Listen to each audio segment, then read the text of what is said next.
Assalamualaikum warahmatullahi wabarakatuh. Berjumpa lagi dengan saya Suhandi, calon guru penggerak angkatan 11. Saya berasal dari SMK Industri Kreatif. Kali ini saya tidak sendirian, akan tetapi ditemani oleh rekan saya, Ibu Dian Hasana. Beliau adalah salah satu guru produktif manajemen logistik di SMK Industri Kreatif. Assalamualaikum Ibu. Waalaikumsalam Pak. Oke, bagaimana Ibu kabarnya hari ini? Alhamdulillah baik. Baik, Ibu, hari ini kita adakan percakapan praobservasi ya Bu. Sebelum nanti saya akan amati perjalanan proses pembelajaran yang Ibu lakukan di dalam kelas, atau sebelum saya melakukan supervisi kelas nanti. Adapun tujuan yang dilakukan dari supervisi ini adalah untuk mengetahui dan juga mengevaluasi jalannya proses pembelajaran yang Ibu lakukan di dalam kelas nanti. Oke, baik Ibu. Adapun beberapa yang ingin saya pertanyakan kepada Ibu. Nah, yang pertama nih berkaitan dengan tujuan. Apa kira-kira tujuan pembelajaran yang ingin Ibu capai? Oke. Berdasarkan rancangan pembelajaran saya tuliskan di sini ada 6 Pak. Oke, baik. Yang pertama itu adalah siswa bisa memahami dan menjelaskan bagaimana bentuk badan usaha. Yang kedua, siswa dapat menganalisis kelebihan dan kekurangan masing-masing bentuk badan usaha. Dan yang ketiga, siswa dapat menerapkan nih Pak pengetahuan tentang badan usaha dalam konteks kehidupan sehari-hari. Lalu yang selanjutnya, siswa dapat memahami jenis-jenis badan usaha. Siswa dapat memahami juga perbedaan antara badan usaha dan perusahaan. Dan yang terakhir, siswa dapat Pak memahami tentang bentuk-bentuk badan usaha yang ada. Oke, baik. Cukup banyak ya Ibu ya, dari kurang lebihnya sekitar ada 6 poin ada ya 6 kita. poin. Oke, baik Ibu. Dari 6 poin itu, bagaimana dengan area pengembangan yang Ibu capai atau ingin Ibu lakukan observasi nantinya? Oke. Kalau untuk di area pengembangannya mungkin saya bisa menggunakan tiga ya Pak ya, 3 poin. Pertama yaitu ada di pengetahuan dan juga keterampilan siswanya. Di antaranya itu pertama siswa dapat menjelaskan pengertian apa sih itu badan usaha. Yang selanjutnya siswa dapat mengidentifikasi nih Pak berbagai bentuk badan usaha dan jenis-jenis badan usaha, karena kan memang banyak sekali badan-badan usaha yang ada di Indonesia. Nah, yang terakhir ini siswa bisa Pak menganalisis kelebihan dan kekurangan dari berbagai macam bentuk badan usaha yang ada yang sudah sebelumnya diajarkan. Oke, baik. Cukup menarik Ibu ya dengan 3 poin tadi.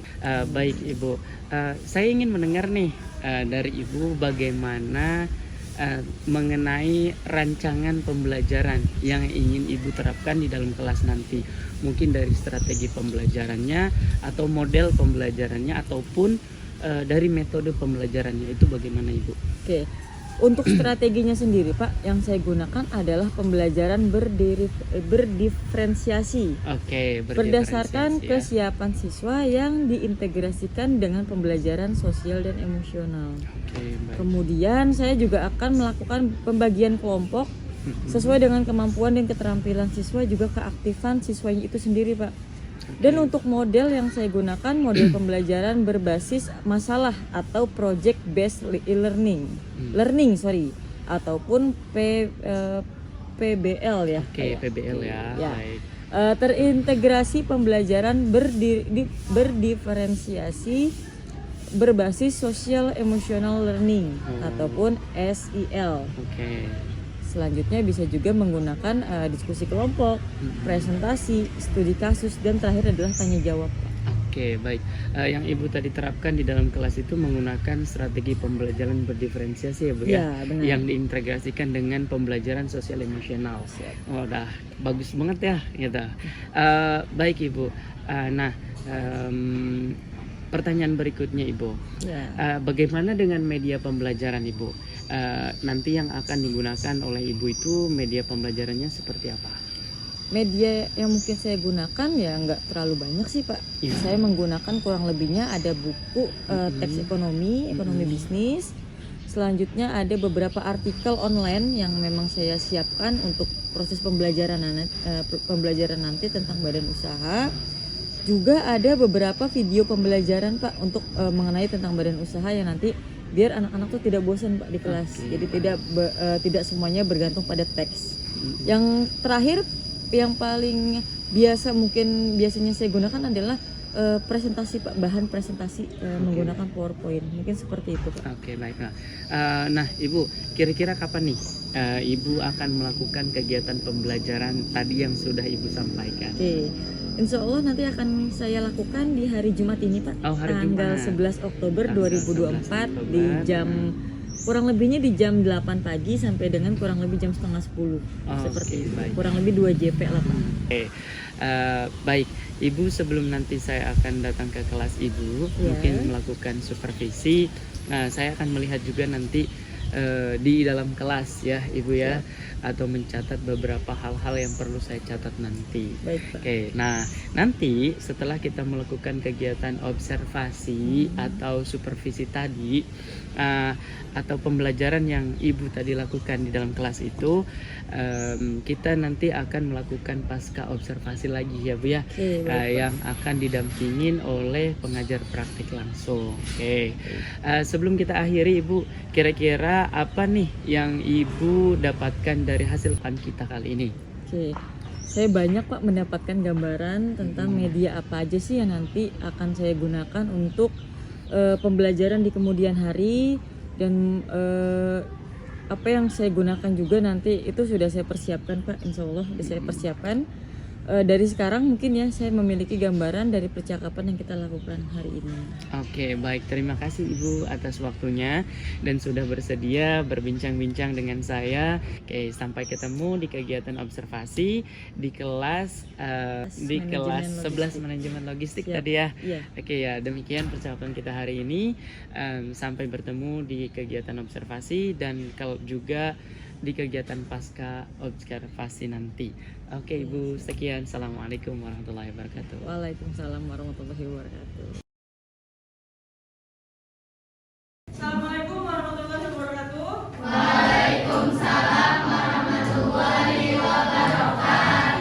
Gimana kabarnya hari ini? Alhamdulillah. Baik ya, nggak ada yang sedih ya? Santai aja, ada sedih mukanya. Oke, alhamdulillah kalau pada sehat semua, pada bahagia semua. Oke, hari ini kita akan masuk ke materi selanjutnya. Minggu kemarin kita bahas tentang apa? Materi kita jenis pasar ya. Tentang jenis pasar untuk hari ini kita bahas tentang badan usaha.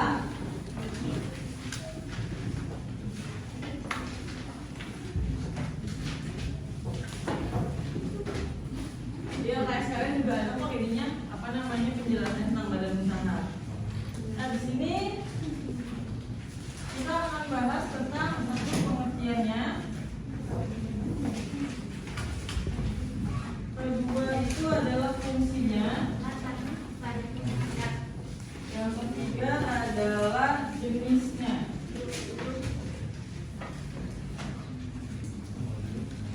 Badan usaha. Ada yang udah pernah baca sebelumnya tentang badan usaha? Apa itu badan usaha? Udah pernah dibahas belum sebelumnya badan usaha? Belum ya? Oke. Ada yang udah baca pengertian dari badan usaha itu sendiri? Belum? Oke, silakan dibaca. Apa itu badan usaha?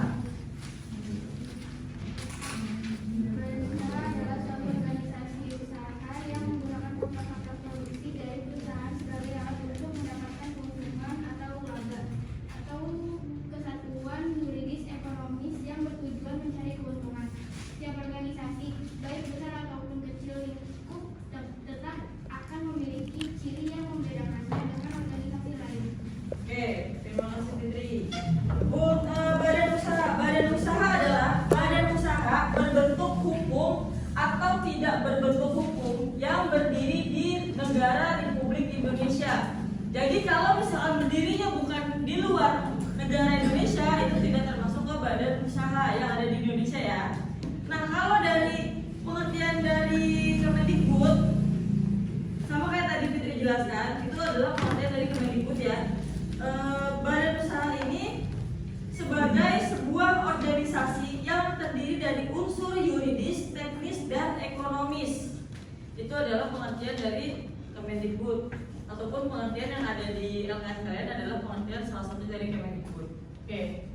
Jadi badan usaha sendiri adalah yang berdiri, yang bergerak, berbentuk hukum,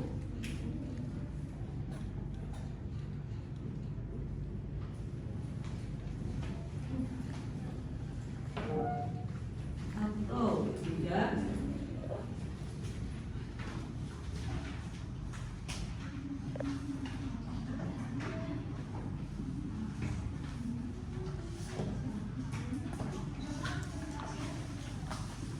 Oke. Ada 3 fungsi dalam badan usaha. Pertama adalah fungsi komersil.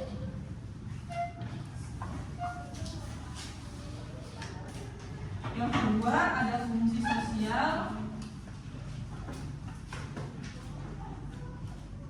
Yang terakhir adalah fungsi ekonomi.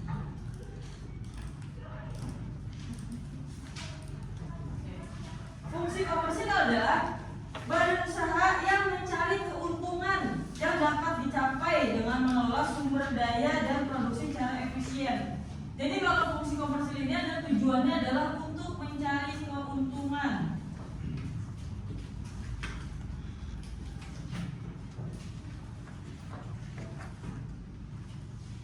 Kalau fungsi sosialnya adalah untuk bisa bermanfaat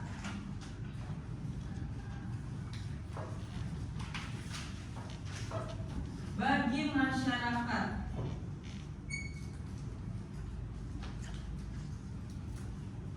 Nah, yang terakhir adalah pasti ya, badan usaha. Usaha pasti selalu berkaitan dengan ekonomi. Nah, fungsi terakhir adalah fungsi ekonomi. Badan usaha untuk meningkatkan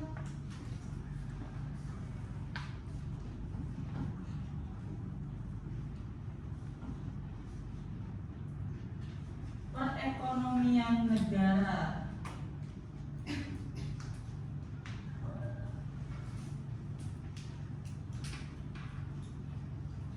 Oke, jadi ada 3 fungsi dalam badan usaha. Pertama ada fungsi komersil, tujuannya adalah untuk mencari keuntungan. Yang kedua ada fungsi sosial yang bertujuan untuk bisa memberikan manfaat bagi masyarakat Indonesia. Dan terakhir adalah fungsi ekonomi untuk meningkatkan perekonomian negara. Pasti gak jauh-jauh nih, kalau kita ngomongin usaha pasti ujung-ujungnya yang kita cari adalah ekonomi. Nah, yang selanjutnya adalah jenis badan usaha itu sendiri. Ada kalau dibilang jenis itu udah lumayan banyak ya jenis-jenisnya. Salah satunya itu adalah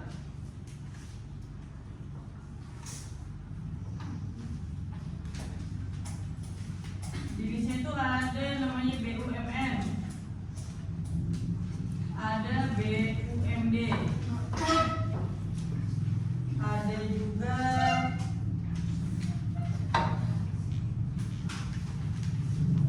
berdasarkan hukum pemilikan modal.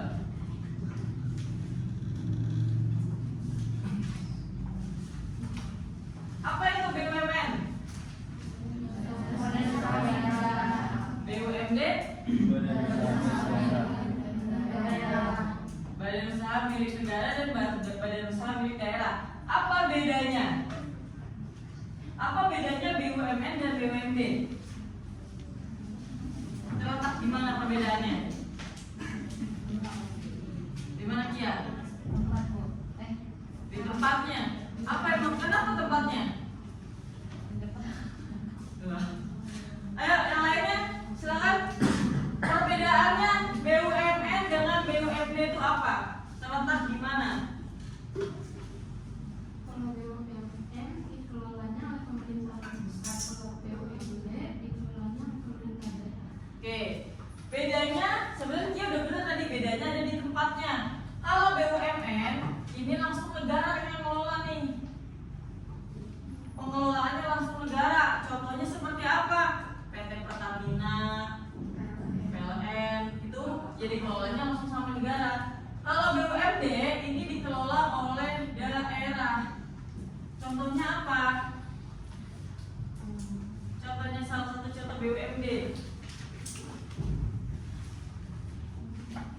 Salah satu contohnya adalah wisata-wisata yang ada di daerah-daerah tertentu ya. Nah itu akan kalau sudah masuk ke ke pengurusan daerah, maka pendapatannya itu termasuk ke dalam pendapatan daerah. Nah itu bisa kita bilang juga sebagai BUMD, Badan Usaha Milik Daerah. Jadi dikelolanya oleh daerah. Contohnya kayak seperti apa? Contohnya seperti apa? BUMD yang berhubungan dengan wisata. Kalau Ancol itu bukan BUMD, dia masih milik perseorangan. Kalau misalkan dulu kalau sekarang kalau nggak salah itu taman mini termasuk apa tuh? Dia pengelolaannya di mana? Daerah atau perseorangan? Awalnya daerah, sebelumnya daerah tuh. Sebelum masa Covid itu dipegang sama daerah ibu kota Jakarta, tapi sekarang itu sudah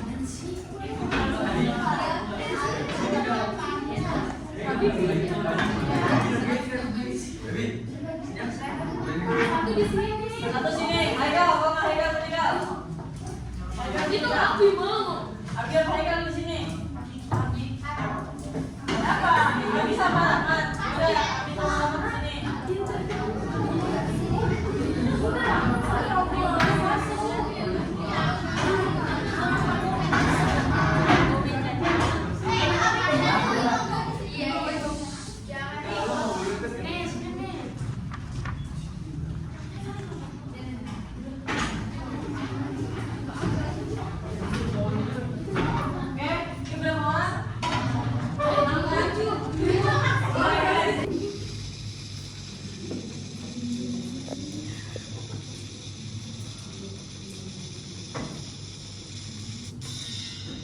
Oke, kelompok 1 dapat poin kedua. Bapak, BUMN ya. Oke, kelompok 2 ya. Sekarang kita pilih kelompok 2.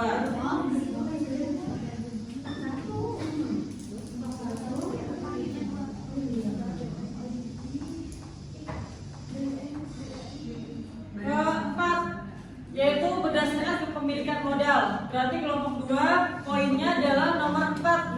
Yang nanti nanti kalian diskusikan. Oke, yang kelompok 3.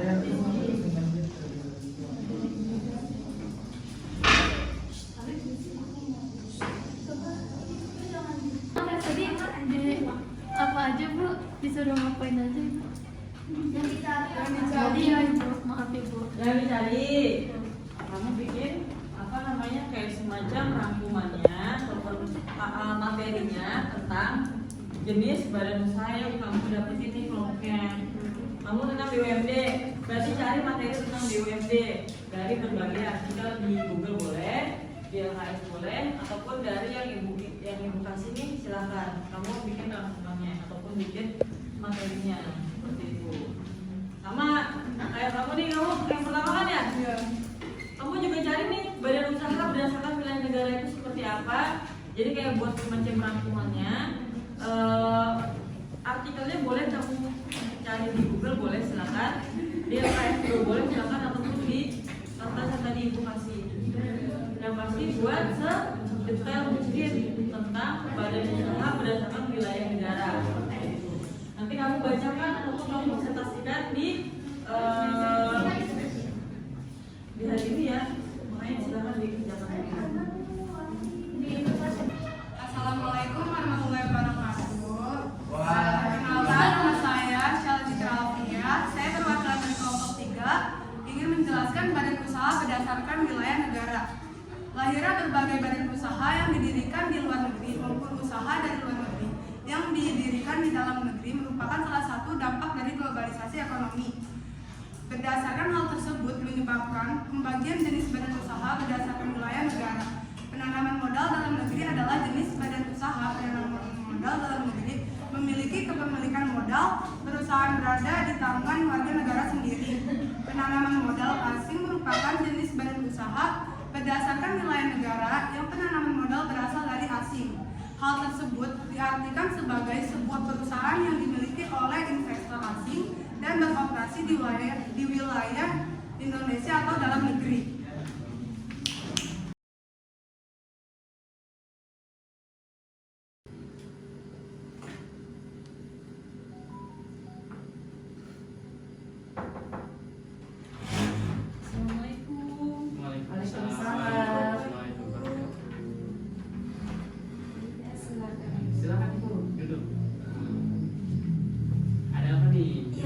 permisi Bapak mengganggu waktunya ya, Pak. Ya.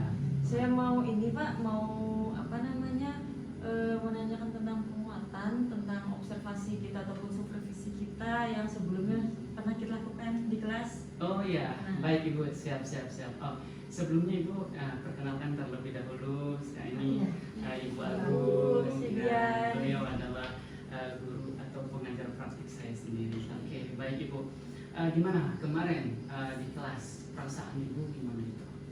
Alhamdulillah Pak, cukup senang. Hmm. Saya cukup senang pembelajaran kemarin di kelas, ya karena saya bisa menyampaikan materi-materi yang sudah saya buat untuk anak-anak, untuk siswa-siswa seperti itu. Oke, baik.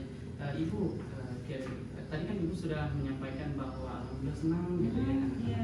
Nah, dari skala 1 nih sampai 10, kira-kira berapa nih pencapaian Ibu terhadap pembelajaran waktu di kelas kemarin? Kalau menurut saya Pak, pembelajaran kemarin itu skalanya ada di angka 7 Pak. 7. Iya, ada di angka 7. Kenapa nggak pengen 10 Ibu? Pengen. Kalau ditanya pengen 10 pengen, tapi saya merasa masih ada kekurangan dari pembelajaran kemarin Pak. Makanya mungkin saya nilai di angka 7 seperti itu. Oh iya, di angka 7 Bu ya. Iya Pak. Oke, kira-kira nih dari angka 7 itu apa ya kekuatan Ibu dalam mencapai angka tersebut? Kalau dari segi kekuatan Pak, kekuatan saya adalah saya merasa penjelasan ke anak-anak itu lebih mudah dimengerti anak-anak. Karena saya menggunakan bahasa yang memang mudah dipahami juga oleh siswa-siswa kita. Jadi mungkin saya meyakini ataupun meyakini kalau anak-anak itu mudah memahami materi yang telah saya jelaskan. Oh iya, berarti bagus ya Bu ya. Ya, Karena alhamdulillah. gampang untuk memahami apa yang Alhamdulillah. sudah Ibu sampaikan gitu. Nah Ibu, kira-kira dalam pembelajaran Ibu nih, apakah ada hambatan atau gangguan dalam pembelajaran Ibu itu? Kalau hambatan, kalau dari supervisi kita kemarin ya Pak ya, Iya. mungkin hambatannya itu pertama, kemarin kita ada pembuatan kelompok ya Pak. Oh, Nah, iya. saya itu belum fokus Pak untuk membagi sesuai Siap. dengan kemampuan anak-anak. Oh iya. Jadi saya masih membagi rata, memukul rata atas dasar kemampuan anak-anak itu. Jadi saya nggak terlalu apa ya, sesuai dengan kebutuhan mereka. Oh, Seperti itu. berarti di situ Ibu sudah sadar gitu ya Iya. bahwa ada lah gitu Ada. hambatan-hambatan Benar. seperti itu. Nah, ketika Ibu sudah menyadari bahwa pembelajaran kemarin itu ada hambatan, menurut Ibu kira-kira ada nggak solusinya dari Ibu sendiri? Nah kalau solusinya Pak, ini kalau menurut saya mungkin ke depannya saya akan lebih fokus dulu Pak terhadap anak-anak, kebutuhan mereka apa, kemampuan mereka sampai mana, mungkin agar saya lebih bisa mengetahui apa yang mereka butuhkan dalam segi pembelajaran maupun dalam segi penjelasan. Jadi saya juga Oke. bisa lebih memahami mereka seperti itu. Jadi Ibu akan menyesuaikan dengan kebutuhan siswa tadi Iya. ya, Ibu ya. Oke, baik Ibu. Lalu apa nih rencana Ibu untuk mencapai tujuan pembelajaran tadi? Kalau rencana Pak, mungkin pertama saya akan lebih ada pendekatan Pak ke siswa melalui dengan emosional sosial ya Pak ya mungkin. Iya. Lalu juga mungkin saya akan lebih membuat materi pembelajaran itu lebih menarik. Mungkin ada sedikit ice breaking ataupun ada perubahan-perubahan yang lebih menarik lah Pak intinya di dalam FFP ataupun di dalam pembelajaran. Mungkin seperti itu. Oke, tadi menyangkut dengan pembelajaran Ibu ya. Iya. Berarti kira-kira nih dari Ibu apakah ada strategi khusus untuk mencapai kegiatan Ibu tadi itu? Strategi, kalau strategi mungkin ya, yang pertama tadi Pak saya akan melakukan pendekatan secara emosional kepada anak-anak agar saya lebih memahami karakter mereka, dan juga kalau dari pembelajaran pastinya saya akan memperbaiki ataupun menambah materi-materi yang pertama mudah dimengerti dan juga mudah dipahami dan juga lebih menarik agar anak-anak itu tidak bosan di dalam pembelajaran atau di materi saya. Cukup menarik bagi saya karena Ibu tadi sudah menyampaikan ada 3 hal penting sebenarnya ya. Dan itu sudah tersampaikan sama Ibu. Nah Ibu, karena Ibu tadi sudah menyampaikan ada 3 kategori menurut saya tadi, kira-kira adakah ukuran khusus ketercapaian ibu terhadap pembelajaran yang akan ibu sampaikan nanti? Oke. Kalau dari segi ketercapaian, mungkin saya masih menilai keberhasilan anak-anak itu pertama saya masih melalui nilai KKM, Bapak. Oh, iya. Karena kan ya anak-anak pasti kalau sudah mengerti pasti nilainya bisa mencapai KKM. Yang kedua dalam segi nilai praktek, Pak, karena saya sering banget melakukan praktek tes lisan. Betul. Jadi saya langsung bisa menanyakan ke siswa tentang materi yang sudah saya ajarkan. Jadi saya bisa mengetahui nih sampai batas mana sih ataupun sampai level mana siswa ini bisa memahami materi yang telah saya berikan seperti Oh, itu. oke. Cukup bagus ya Ibu ya, karena tadi Ibu sudah bisa menyampaikan dan sudah menemukan juga solusinya gitu Ibu ya. Nah, kira-kira nih Bu, kita berbicara komitmen ya. Apa nih komitmen Ibu terhadap rencana aksi Ibu sendiri tadi itu?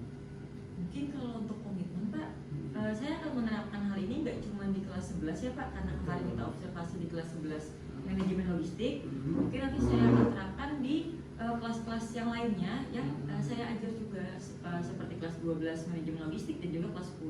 Oh. Begitu Pak. Dan juga mungkin dari segi RPP, dari segi pembelajaran mungkin ya yang saya bilang tadi, saya ingin membuat lebih menarik lagi supaya anak-anak itu tidak bosan. Oke, siap. Mantap ya Bu ya. Jadi rencananya memang bagus sekali gitu. Nah, kira-kira Bu, siapa nih dan apa yang bisa membantu komitmen Ibu gitu?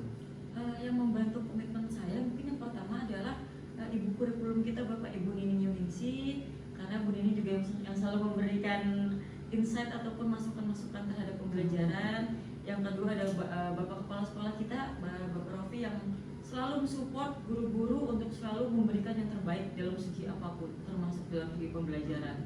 Dan yang ketiga adalah teman-teman ataupun rekan-rekan guru sejawat, Pak, yang biasanya tuh saya sharing sama mereka. Oh, iya. Apa nih yang kurang dari saya, masukannya seperti apa, ataupun ada koreksinya seperti apa. Mungkin itu Pak, kalau untuk apanya ya baik lagi saya lebih fokus mungkin ke segi pembelajarannya sih Pak. Mungkin karena kan selama ini saya pembelajaran hanya sekedar menjelaskan, mungkin untuk nantinya saya akan tambahkan dengan hal-hal menarik lainnya seperti itu. Salah satunya adalah ice breaking itu. Ice breaking ya. Iya. Jadi Ibu fokus ke ice breaking juga dan menambahkan strategi-strategi Iya, yang lain. mungkin tambahan Strategi. lainnya adalah pendekatan secara emosional tadi ke siswa seperti itu. Oke, baik. Terakhir Ibu nih, kira-kira nih kan Ibu tadi sudah bisa menyampaikan solusi dan lain-lain gitu kan. Nah, dari percakapan kita hari ini gitu, apa yang Ibu dapatkan? Yang saya dapatkan adalah banyak Pak, banyak hal yang saya dapatkan. Salah satunya mungkin penguatan untuk saya sendiri. Jadinya saya akhirnya saya tahu nih kekuatan saya di mana, mungkin kelemahan saya di mana dan solusinya apa. Mungkin itu sih Pak, jadi penguatan yang saya dapatkan dari obrolan kita hari ini. Oke, baik Ibu. Cukup sekian Ibu ya, karena tadi sudah selesai, bahkan Ibu juga sudah menemukan solusinya, maka berakhir percakapan kita gitu pada kesempatan kali ini. Oke, sekian mungkin dari saya. Ibu ada yang mungkin disampaikan? Ya, saya menyampaikan terima kasih banyak Pak telah memberikan waktu untuk saya coaching, untuk saya menanyakan tentang ataupun untuk penguatan ke dalam diri saya sendiri dalam segi hal pembelajaran ataupun evaluasi dalam cara mengajar. Mungkin itu yang bisa saya sampaikan. Terima kasih banyak. Siap, sama-sama Ibu. Terima kasih. Ya, saya permisi ya Bapak ya. Oh iya, Mas Ibu. Ibu